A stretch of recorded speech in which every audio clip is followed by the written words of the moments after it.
Hello everyone, this side यशस्वी।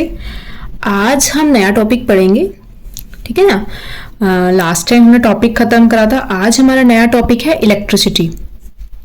अब electricity को हम पढ़ते हैं तो इलेक्ट्रिसिटी में क्या होता है?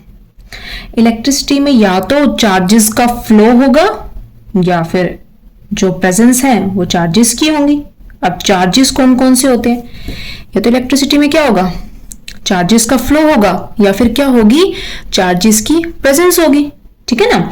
अब चार्जेस कौन कौन से हमें पता है, हमारे पास दो ही चार्जेस होते हैं, एक होता है पॉजिटिव, एक होता है नेगेटिव, ठीक है ना। दो ही चार्जेस हैं। लेकिन अब हम यहां पर सिर्फ इलेक्ट्रॉन की बात करेंगे, ठीक है ना। इलेक्ट्रिसिटी है, सिर्फ हम यहाँ पे सिर्फ किसकी बात करेंगे, इलेक्ट्रॉन की बात करेंगे। अब हम यहाँ पे इलेक्ट्रॉन की बात करेंगे तो जो इलेक्ट्रॉन है वो तो क्या होते हैं, नेगेटिव चार्जेस होते हैं, ठीक है ना, नेगेटिव चार्ज होते हैं। अब इलेक्ट्रॉन नेगेटिव चार्ज होते हैं इस चैप्टर में, ये चैप्टर इसी के ही इर्द गिर्द घूमता रहेगा। क्या होगा, इसी के ही कि प्रेजेंस ऑफ चार्जेस में नेगेटिव चार्जेस हैं, पॉजिटिव चार्जेस हैं। नेगेटिव चार्जेस इलेक्ट्रॉन होते हैं और इसी के अराउंड हम आगे पढ़ेंगे। फर्स्ट हम पढ़ेंगे इलेक्ट्रिक करंट। क्या पढ़ेंगे, इलेक्ट्रिक करंट। अब आपका इलेक्ट्रिक करंट क्या है, देखिए इलेक्ट्रिक करंट क्या है। कंडक्टर कैरी फ्री इलेक्ट्रॉन्स, हमारा कंडक्टर है, ठीक है ना, इसमें फ्री इलेक्ट्रॉन्स हैं। They move towards battery of positive charge. ध्यान से देखिए, ये आपकी वायर है, ठीक है ना, यहाँ पर हमने बल्ब लगाया, ये आपका एमिटर है। मैं इनका वर्क बताती रहूँगी, क्या वर्क कैसे कैसे होता है। ये अगर आपका ऐसे है तो दिस मीन्स ये आपका सेल है। अगर मैं ऐसे इस तरीके से इसको जोड़ती रहूँगी तो ये आपकी हो जाएगी बैटरी। ओके, होगी बैटरी। अब देखिए, अगर यहाँ पर बीच में डॉट लगी है तो वो क्लोज स्विच की है, अगर बीच में डॉट नहीं है तो वो ओपन स्विच की है, ठीक है। देखिए इलेक्ट्रॉन की डायरेक्शन क्या है, यहाँ पर है, ठीक है ना। इलेक्ट्रॉन की डायरेक्शन यहाँ पर है, बैटरी के पॉजिटिव टर्मिनल से है, ठीक है ना। और करंट की डायरेक्शन क्या होगी, करंट की डायरेक्शन यहाँ होगी, क्योंकि जो करंट है और जो इलेक्ट्रॉन है वो हमेशा अपोजिट डायरेक्शन में होते हैं। क्या होते हैं, करंट और इलेक्ट्रॉन हमेशा अपोजिट डायरेक्शन में होते हैं। Direction of current and electron are in opposite direction, are in opposite, ठीक है ना। मैंने यहाँ पर इसकी डेफिनेशन भी लिखी है, आप दोबारा देख लीजिए कि कंडक्टर था जिसमें फ्री इलेक्ट्रॉन थे। They move towards battery of positive charge, उन्होंने मूव करना शुरू करा पॉजिटिव चार्ज बैटरी की तरफ, यहीं पर उन्होंने मूव करना शुरू करा। यानी कि जो डायरेक्शन आपकी इलेक्ट्रॉन की होगी उससे अपोजिट डायरेक्शन आपकी कहाँ की होगी, करंट की होगी, ठीक है ना। अब देखिए, अगर मैं स्विच ऑन करती हूँ, इसका मतलब है कि सर्किट पूरा का पूरा इस तरीके से जॉइंट है। अगर मैं ये डॉट हटा दूंगी तो इसका मतलब है कि सर्किट आपका ओपन है।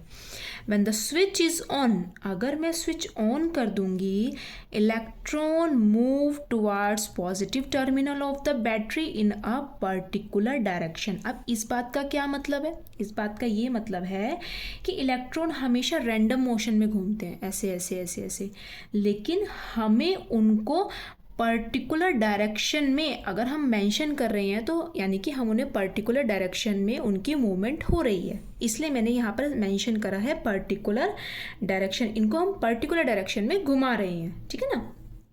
देखिए अब ये इन ओपन स्विच की करंट कांट फ्लो, अगर यहाँ पर आपने ओपन स्विच कर दिया है तो आपका करंट जो है वो फ्लो नहीं हो पाएगा।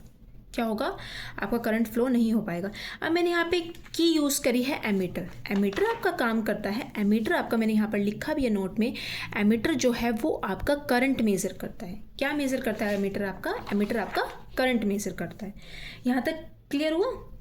अब मैंने आपको बताया कि आपके इलेक्ट्रिक मतलब आपकी डायरेक्शन की जो करंट होती है और जो इलेक्ट्रॉन की डायरेक्शन होती है वो क्या होती है, अपोजिट होती है।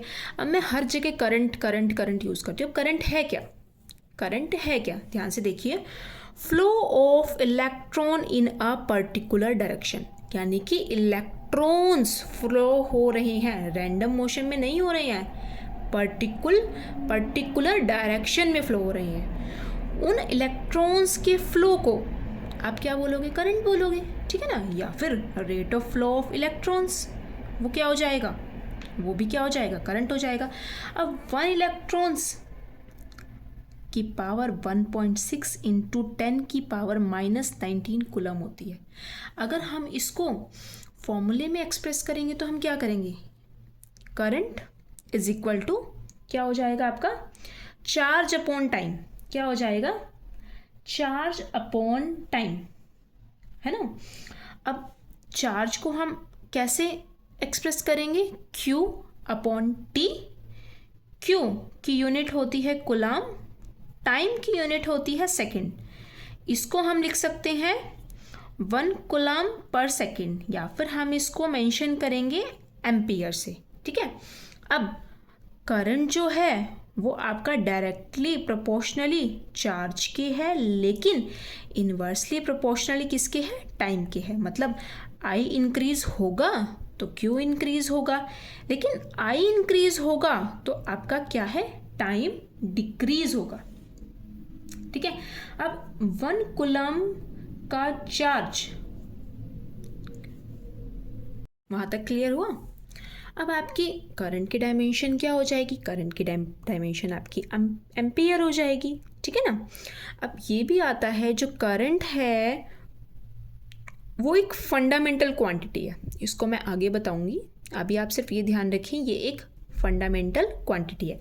मैंने नोट में आपको पीछे भी बताया था, हमने सर्किट में यूज़ करा था एमीटर, ठीक है ना, सर्किट में यूज़ करा था एमीटर, यानी कि ये एक वो इंस्ट्रूमेंट है जो हमारा करंट मेज़र करने के काम आता है। क्या करने काम आता है, करंट मेज़र करने के काम आता है। अब देखिए, अब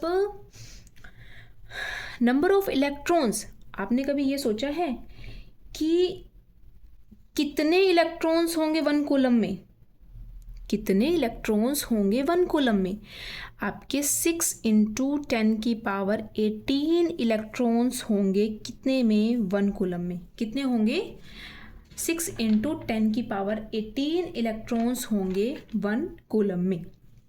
अब ध्यान से देखिए, मैंने आपको फॉर्मूला बताया था पीछे, I is equal to Q upon T, बताया था ना, I is equal to Q upon T। अब जो आपका Q है वो होता है N नंबर ऑफ इलेक्ट्रॉन्स, और आपका ये charge on 1 electrons upon T, ठीक है ना, हम इसको ऐसे मेंशन करेंगे। और वेयर, यहाँ पर जो आपकी n की वैल्यू है वो आपकी n की वैल्यू होती है 6.25 इंटू 10 की पावर 18 इलेक्ट्रॉन, क्या होती है 6.25 इंटू 10 की पावर 18 इलेक्ट्रॉन पर सेकेंड। यानी कि इससे ये पता चला ना कि 1 कूलम का चार्ज कितने इलेक्ट्रॉन्स मिलकर बना रहा है ना। हमें यहीं से यही तो पता चला कि 1 कूलम का चार्ज कितने इलेक्ट्रॉन्स मिलकर बना रहा है। यहाँ तक क्लियर हुआ। अब मेरे को एक बात बताओ, अब करंट फ्लो हो रहा है, अब करंट फ्लो तभी होगा जब उसमें कुछ पोटेंशियल डिफरेंस मेंटेन होगा, ठीक है। करंट फ्लो तभी होगा जब उसमें कुछ पोटेंशियल डिफरेंस मेंटेन होगा। अब ये पोटेंशियल डिफरेंस क्या होता है, अब हम ये देखते हैं कि पोटेंशियल डिफरेंस क्या होता है। पोटेंशियल डिफरेंस से पहले मैं ये बताऊंगी कि पोटेंशियल क्या होता है, तभी तो हम पोटेंशियल डिफरेंस पर जाएंगे ना। तो पोटेंशियल क्या होता है, ध्यान से देखिए, मैंने आपको डायग्राम था, इसी डायग्राम से सभी कुछ होगा। अब पोटेंशियल किसी चीज़ की कितनी हम बोलते हैं ना, वो चीज़ कितनी सक्षम है करने में, उस चीज़ की कितनी पोटेंशियल है। तो इस पूरे सर्किट में ये जितनी हमने बैटरी लगाई है वो इसकी पोटेंशियल है, इस पूरे सर्किट की क्या है, वो इसकी पोटेंशियल है, ठीक है। अब आप ध्यान से देखिए, जितना ज़्यादा हमने चार्ज दिया उतनी ज़्यादा क्या हो गई, अट्रैक्ट हो गई, ये इसके प्रति अट्रैक्ट होगा, ये क्या होगा, रिपेल होगा। यहाँ पर आपकी कंसंट्रेशन क्या होगी, ज़्यादा होगी, यहाँ पर कंसंट्रेशन क्या होगी, लो होगी, ठीक है ना। और हमें पता है कि जो करंट है वो हमेशा हाई पोटेंशियल से लो पोटेंशियल तक ही जाता है। Current flow high potential to low potential, ठीक है ना। ये तो हुआ पोटेंशियल। अब पोटेंशियल डिफरेंस, अब डिफरेंस हम किसी चीज़ का कर रहे हैं तो हम किसी दो पॉइंट्स के बीच में करेंगे ना, तो यानी कि ये दो पॉइंट्स के बीच में करेंगे। मैं मान लो इस पॉइंट को ए ले लेती हूँ, इस पॉइंट को बी ले लेती हूँ, ठीक है ना। इन दोनों के बीच में ही तो होगा ना मेरा पोटेंशियल डिफरेंस। अब इन दोनों के बीच में पोटेंशियल डिफरेंस इस तरीके से होगा कि एक चार्ज को दूसरे चार्ज की जगह जाने में, एक जगह से दूसरी जगह जाने में कितना समय लग रहा है, वही तो होगा ना आपका पोटेंशियल डिफरेंस, कि एक पोजीशन से दूसरी पोजीशन तक जाने में कितना पोटेंशियल लग रहा है, वही होगा ना आपका पोटेंशियल डिफरेंस, ठीक है ना। कोई भी ये पॉइंट्स है ए से बी, एक पॉइंट से दूसरे पॉइंट तक जाने में कितना आपका क्या लग रहा है, पोटेंशियल लग रहा है। अब एक पॉइंट से दूसरे पॉइंट तक जाने में जो पोटेंशियल लग रहा है, कुछ काम भी तो होगा, वर्क डन भी तो होगा, तो work done per unit charge क्या हो जाएगा, work done per unit charge, यानी कि work done to move charges between two points, point A and point B. तो इसका फॉर्मूला क्या हो जाएगा, वर्क डन अपॉन चार्ज, क्या हो जाएगा, वर्क डन अपॉन चार्ज। यहाँ तक क्लियर हो, बाकी का हम नेक्स्ट वीडियो में करेंगे। यहाँ तक आपको कोई प्रॉब्लम हो तो आप मुझे बता देना। Thank you.